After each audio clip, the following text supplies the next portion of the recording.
The way babies are received into the world sets the tone for how they interact with others for the rest of their lives. The way a mother feels when she births her baby influences the way she connects with her baby and her community from that point forward.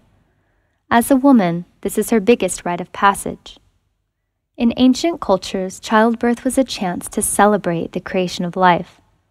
A pregnant woman was revered as a goddess. She was considered fully capable. And during her passage into motherhood, she was surrounded by wise women and felt supported and empowered by her community. What happens when a woman feels empowered in this passage? She relaxes, opens, and surrenders. Nature takes over. She feels the essence of the universe and the power that creates worlds. This power courses through her, and she realizes she is this power. Birth is a chance for a woman to travel to the deepest level of her being. When respected as the rite of passage that it truly is, giving birth can be an opportunity for a woman to enter into states that enlightened masters speak of. It can be one of the most powerful spiritual experiences of a woman's life. So why are we hearing of pain, trauma, and countless interventions, rather than these stories of women merging with the power of the universe and discovering their true essence during childbirth? I believe that it all boils down to one four-letter word: fear. In the majority of places in the modern world, childbirth is an event to be terrified of. It's viewed to be inevitably painful, dangerous, and in many situations a medical emergency. Cesarean section, a surgery once reserved for life-threatening cases only, has now become the most common operation in America. Think of the messages we grow up with around childbirth. The movie scene goes like this. The woman's water suddenly breaks, she's driven frantically to the hospital, and within minutes of arriving, she's screaming for drugs to relieve her pain. No wonder so many women are terrified. But could it be this fear that's causing all of our suffering?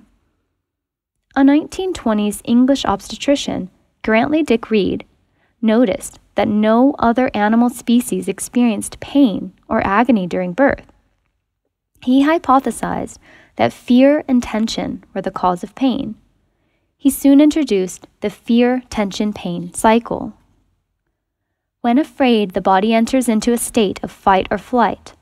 All of the blood is moved away from the non-essential organs needed for survival. Unfortunately, for a birthing woman, this means her uterus. However, the great force behind childbirth continues to work wonders. But the woman, unable to open, experiences excruciating pain. This creates more fear, and the cycle begins to loop. It's as if she's stuck in a labyrinth with no way out. She suddenly feels helpless and instinctively knows that something has gone terribly wrong.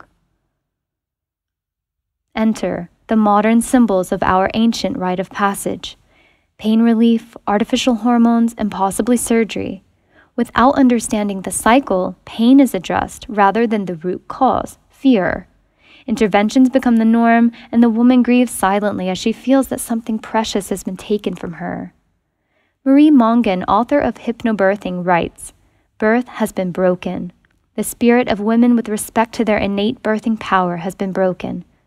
By seriously looking at the effect of fear, perhaps we can keep the finely tuned bodies of women whole for future generations."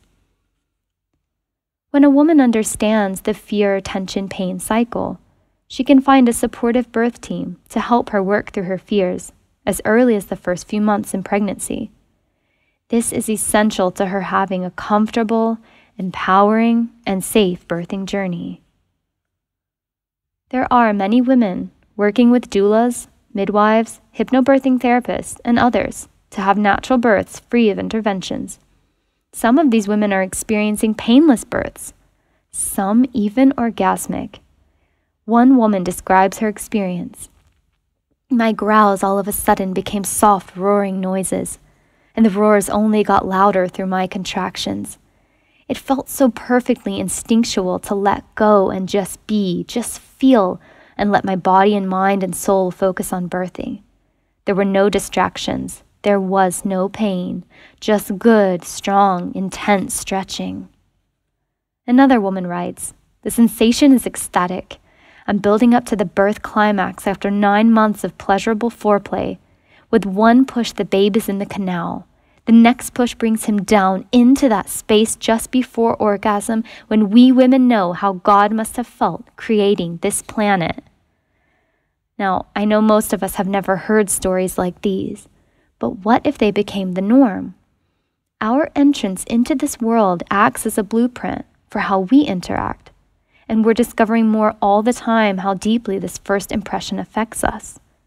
Peaceful births lead to peaceful lives. It's time to start telling a new birth story. Today we have a unique opportunity to work together with the sisterhood of midwives and birth companions to make informed choices, while still feeling supported by the expertise of the medical field if a truly life-threatening situation were to arise. We can become aware of our language, especially around our daughters, and instead of dumping our fears onto them, we can work to trust women again and their capable bodies. We can reweave the fabric of community for our mothers so they feel empowered and supported in their precious rite of passage. Imagine what this world would be like if every birthing mother were respected and gently guided to open, trust, and surrender to the ultimate creative force that is the essence and truth of this life. Can we begin to tell a birthing story of love and connection rather than fear and separation? This is my deepest prayer, and I hope you'll join me.